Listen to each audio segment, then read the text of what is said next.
This video is part one in showing you how to share Word documents with your students in the Google Classroom so that they can use Immersive Reader to be able to help them read the document. Okay, so step one is to go ahead and open up WebDesk. And when you open up WebDesk, as you see here, then I want you to make sure that you have a tile that says either Office 365 Email or Office 365 Suite. If you don't have that, then you're going to click on the plus sign to get to the app library. Type in the search bar Office and then the number 3. And you can install either the 365 email or the 365 suite. Either one will work exactly the same. Once you've done that, then you're going to click on the tile and it's going to open up your Office 365 suite, which includes all the tools of the Office suite, but it's in web version instead of on your desktop. All right, so I'm going to open up Word. And when I do that, then you're going to see something that says like new blank document and all this stuff. What I want you to look for is the upload and open. So you're going to click on upload and open.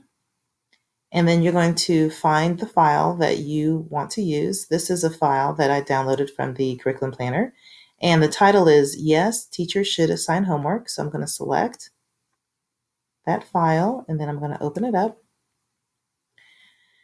And it's going to change the file from the desktop version into the web client version, which is your Office 365.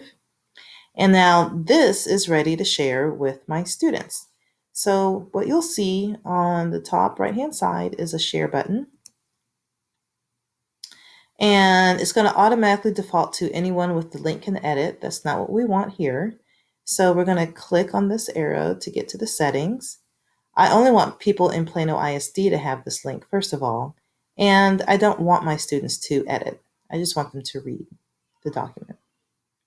Then I'm going to click apply. So this is the link that I want. People in Plano ISD with the link can view. Once I have this correct, then I'm going to copy the link and then click copy. This link is now ready to go to put in your Google Classroom as an assignment to your students. In the next video, I'm going to show you what it looks like from a student point of view. So stay tuned. Thanks so much.